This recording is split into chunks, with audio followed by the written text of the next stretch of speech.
Damai sejahtera bagi kita semua. Berjumpa lagi bersama Renungan Merawat Jiwa. Saat ini kita akan bersama-sama merenungkan sabda Tuhan, yang diambil dari kitab Keluaran, pasal 31 ayat 1 sampai ayat 18. Bezaleel dan Aholiab ditunjuk berfirmanlah Tuhan kepada Musa, "Lihat, telah kutunjuk Bezaleel bin Uri bin Hur, dari suku Yehuda, dan telah kupenuhi dia dengan roh Allah, dengan keahlian dan pengertian dan pengetahuan, dalam segala macam pekerjaan, untuk membuat berbagai rancangan supaya dikerjakan dari emas, perak dan tembaga, untuk mengasah batu permata supaya ditata, untuk mengukir kayu dan untuk bekerja dalam segala macam pekerjaan.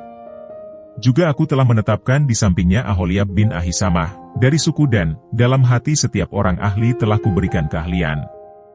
Haruslah mereka membuat segala apa yang telah kuperintahkan kepadamu, kemah pertemuan, tabut untuk hukum, tutup pendamaian yang terletak di atasnya, dan segala perabotan kemah itu, yakni meja dengan perkakasnya, kandil dari emas murni dengan segala perkakasnya, mezbah pembakaran ukupan, mezbah korban bakaran dengan segala perkakasnya, bejana pembasuhan dengan alasnya, pakaian jabatan, baik pakaian kudus kepunyaan Imam Harun, maupun pakaian anak-anaknya, untuk memegang jabatan imam, minyak, urapan dan ukupan dari wangi-wangian untuk tempat kudus, tepat seperti yang telah kuperintahkan kepadamu haruslah mereka membuat semuanya.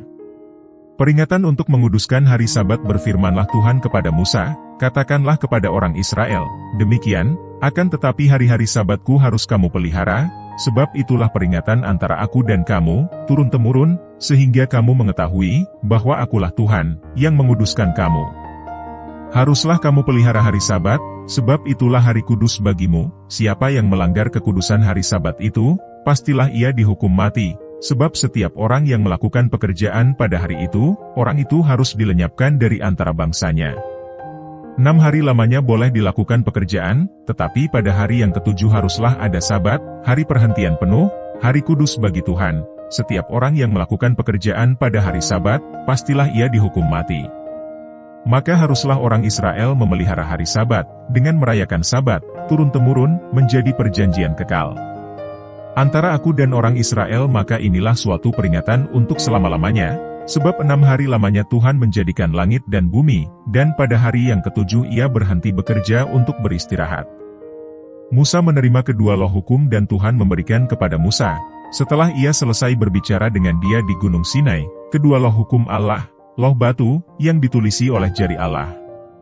Berbahagia setiap kita yang mendengar dan merenungkan sabda Tuhan.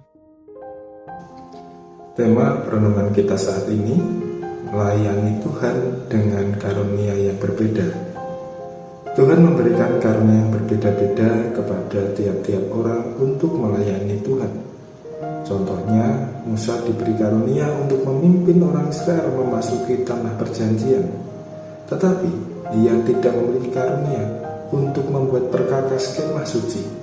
Karunia itu diberikan kepada Bezaleel dan Aholiab. Tuhan telah memberitahu Musa sebelumnya mengenai benda-benda yang harus ada di dalam kemah suci. Untuk pengadaan benda-benda itu, Tuhan menunjuk Bezaleel untuk menerima karunia berupa keahlian, pengertian, dan pengetahuan. Karunia itu digunakan untuk melakukan pekerjaan-pekerjaan yang bersifat artistik.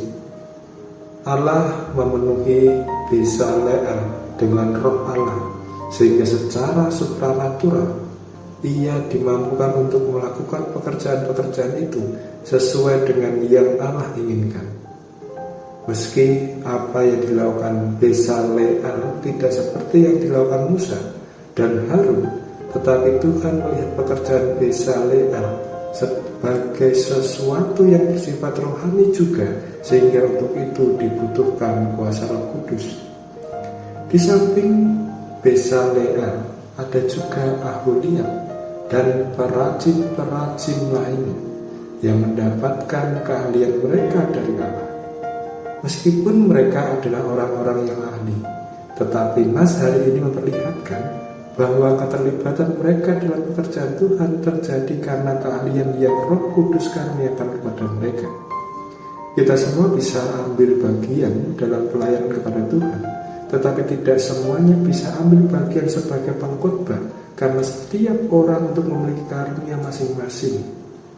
Bisa saja karena yang kita terima terkesan tidak bersifat rohani, tetapi bukan berarti kita tidak bisa terlibat dalam pekerjaan Tuhan. Atau bisa juga kita berkiprah dalam dunia yang lebih luas, memanfaatkan karunia itu untuk menghiasi dunia ini dengan karya-karya yang mengandung nilai-nilai Kristiani. Melaluinya kita bisa memancarkan kemuliaan Allah di tengah dunia yang semakin gelap ini.